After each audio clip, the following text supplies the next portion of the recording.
Hello friends, मैं मंतोष कुमार आपके अपने YouTube channel A to Z English पर स्वागत करता हूं। हम लोग स्टोरी से इंग्लिश सीखने का ये जो हमारा सेशन चल रहा है आप ज़रूर देख रहे होंगे। अगर आप मेरे यूट्यूब चैनल पर नए हो तो सब्सक्राइब कर लेना है और रेगुलर जुड़े रहिए इस चैनल से। इस चैनल के माध्यम से आप इंग्लिश स्पोकन ग्रामर सारा चीज़ आपको हम प्रोवाइड करते हैं। तो चलिए आज का ये छोटा सा कहानी आपके स्पोकन को बेहतर करेगा। तो चलिए ध्यान से समझिएगा चीज़ों को, एक एक वर्ड को हम आपको हिंदी करके समझाएंगे, कैसे हमें समझना है, कैसे हमें पढ़ना है। तो चलो देखो, यहाँ पे एक छोटी सी कहानी है किसकी, द लॉयंस, है ना, एक शेर की, है ना, मतलब शेरों की, और कह रहा है कि एंड द काउस, और गायों की। ठीक है, ये कहानी क्या आपको सिखाता है समझिएगा, इससे कुछ मोरल भी मिलेगा। कह रहा है वंस अपॉन अ टाइम, ध्यान दीजिए, वंस अपॉन अ टाइम का मतलब होता है, बहुत सारे जब स्टोरी सुनते हैं या पढ़ते होंगे तो हमेशा जनरली देखिएगा वंस अपॉन अ टाइम से सेंटेंस को स्टार्ट किया जाता है। मतलब जो भी कहानियाँ होती हैं वो क्या होता है, पास्ट का होता है ना, किसी जमाने की बात कर रहा होता है कि पहले था, ठीक है ना। तो उसी का मतलब होता है वंस अपॉन अ टाइम, एक ज़माने में, है ना, या कभी एक समय में। ठीक है, कह रहा है देयर लिव्ड 4 काउस, क्या रहते थे, कितने गाय रहते थे, 4 गाय रहते थे। ठीक है, देख लो, है ना, 4 गाय रहते थे। अब ध्यान से समझिएगा, यहाँ पे कह रहा है कि 4 काउस इन द फॉरेस्ट, जंगल में। फॉरेस्ट का मतलब क्या होता है, जंगल में। ठीक है, इनका मतलब में होता है, द एक डिफिनिट आर्टिकल है, कोई डिफिनिट जगह होगा, लिव का मतलब होता है रहना। कह रहा देयर लिव्ड 4 काउस, है ना, 4 गायें रहती थी इन द फॉरेस्ट, जंगल में। कह रहा एवरी डे का मतलब होता है प्रत्येक दिन, प्रतिदिन। दे वे लोग, ये जो दे आया है इन 4 गायों के लिए आया है। यूज टू, देखो यूज टू का जो यूज होता है वो हम करते हैं पास्ट की आदत को बताने के लिए।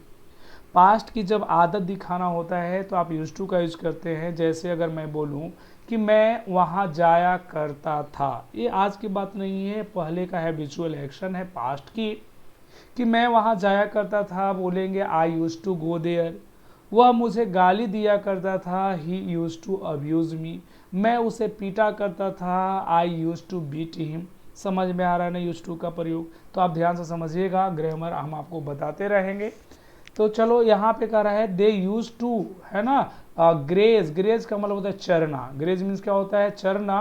तो कह रहा है कि वे लोग क्या करते थे, चरा करते थे, टुगेदर, एक साथ, इन अ पर्टिकुलर का मतलब होता है कोई खास जगह, स्पॉट का मतलब स्थान है, तो कोई खास स्थान पर, कोई खास जगह पर।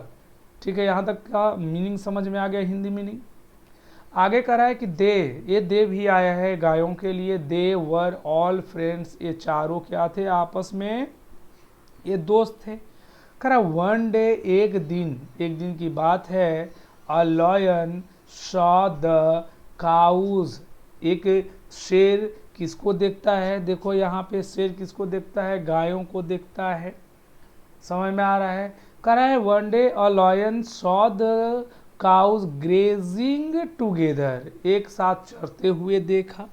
ये जो ग्रेजिंग है, देखिएगा ध्यान से समझिएगा, एक कहानी में थोड़ा सा, कि एक सी एक ऐसा वर्ब होता है जिसके बाद प्रेजेंट पार्टिसिपल का यूज करते हैं, है ना। प्रेजेंट पार्टिसिपल क्या होता है, जब V1 प्लस ING का यूज करते हैं, ठीक है ना। ये जेरन भी होता है, लेकिन यहाँ पे प्रेजेंट पार्टिसिपल है, क्या करते हुए देखा, ये देखने का काम एक्शन चल रहा है, तो ग्रेजिंग यहाँ पे वर्ब के रूप में आया है, प्रेजेंट पार्टिसिपल है। तो चरते हुए देखता है, टुगेदर मतलब एक साथ। आगे की कहानी कह रहा the lion wanted to eat them, अब जैसे ही शेर ने देखा गायों को, तो वांटेड का मतलब क्या होता है, चाहा। वांट मीन्स चाहना, और पास्ट फॉर्म है, सेकंड फॉर्म है, V2 है, तो यहाँ हो जाएगा चाहा। तो जो शेर था, द लॉयन, है ना, वांटेड, चाहा, टू ईट मतलब खाना, किसको खाना, देम मतलब इन लोगों को। ठीक है ना, ये देम आया है गायों के लिए। सो इसलिए ही कह रहा है वेंट टू कैच देम, वो कहाँ गया, पकड़ने के लिए गया, है ना, किसको पकड़ने के लिए गया, गायों को, देम के लिए हमने बोला गायों के लिए आया है। चलो आगे कह रहा है कि वेन, जब द काउज, है ना, सॉ द लॉयन, जैसे ही गायों ने लॉयन को देखा, ठीक है, कह रहा ऑल ऑफ देम, उसमें से जितने भी थे, मतलब चारों की बात हो रहा है, फाउट विद हिम, है ना। अब हिम आया है किसके लिए, ए टाइगर लॉयन के लिए आया है, ठीक है, देम किसके लिए आया है, ए आया है गायों के लिए। तो अगर ऑल ऑफ देम, जितने भी गायें थी उनमें से सभी, फाउट विद हिम, उससे लड़ाई लड़ना स्टार्ट कर देता है, लड़ा, ठीक है ना, सामना किया उसका। The lion had to run away, had to का मतलब होता है पड़ा, है ना, जैसे बोलते हैं कि मुझे वहां जाना पड़ा, I had to go there, उसे खेलना पड़ा, ही हैड टू प्ले, समझ में आ रहा है। तो हैड टू का यूज समझ में आ रहा है ना। तो एक कोई भी बात होता है पास्ट का, तो उसको हम हैड टू से जब कंपल्सन दिखाना होता है तो यूज करते हैं, के बाद V1 यूज करते हैं, रन लिखा हुआ है, रन अवे मतलब होता है भाग जाना। तो लायन को क्या होना पड़ा, भाग जाना पड़ा, ठीक है, क्योंकि वो सब मिलकर उससे लड़ रहे थे। चलिए आगे की कहानी, बात को समझेंगे। कह रहा है कि अ फ्यू डेज पास्ट, अब देखो कुछ समय की बात हो रहा है कि बीता, जैसे ही कुछ समय बीते, पास्ट मतलब होता है गुजरना, बीतना। एंड और द काऊ क्वारल्ड, है ना, क्वारल का मतलब क्या होता है, झगड़ना, ठीक है। अमंग देमसेल्व्स, वो आपस में चारों क्या हो गए, लड़ गए, ठीक है ना, आपस में ही लड़ जाते हैं। एमंग का यूज तब करना है जब दो से अधिक के बीचों की बात करना होगा, ठीक है। हम दो के लिए बिटवीन का यूज करते हैं और दो से ज़्यादा के लिए एमंग का यूज करते हैं, ठीक है ना। यहाँ तक बातें समझ में आ रही है। एक एक चीज़ को हम ग्रामर और आपको सारा चीज़ करवाते चल रहे हैं, ध्यान से बने रहना है।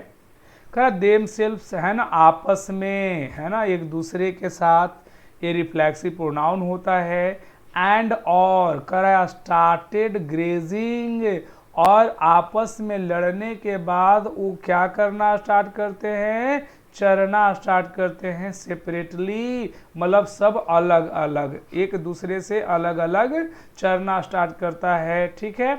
अब जैसे ही वो लोग अलग होते हैं, कह रहा है वन बाय वन, अब आपस में वो यूनाइट है नहीं, एक जगह पे है नहीं, तो कह रहा है one by one the lion killed all of them, देखो एक एक करके बारी बारी से, वन बाय वन का मतलब होता है बारी बारी से, एक एक करके लॉयन क्या करता है, सारे गायों को मार देती है, खा जाती है। कहानी से ये हमें स्टोरी से समझ में आता है कि हमें कभी भी आपस में मिलजुल कर रहिएगा। अगर आप आपस में लड़ते हो तो दूसरा आदमी आपका उस चीज़ का फ़ायदा ज़रूर उठाता है, ठीक है ना। तो आपका कोई फ़ायदा न उठाए, आपका कमज़ोरी का कोई फ़ायदा न उठाए, इसलिए हमें यूनाइट होकर रहना चाहिए। यही कह रहा है कि मोरल ऑफ द स्टोरी क्या है कि यूनिटी इज़ अ स्ट्रेंथ, ठीक है। एकता में क्या होता है, बल होता है ना। हमें मिलजुल कर रहना चाहिए। ये छोटी सी स्टोरी, इससे आप बहुत कुछ सीखे होंगे। फिर हम मिलेंगे एक नए स्टोरी के साथ, ठीक है। तब तक के लिए धन्यवाद, मिलते हैं नेक्स्ट वीडियो में। Thank you so much for watching.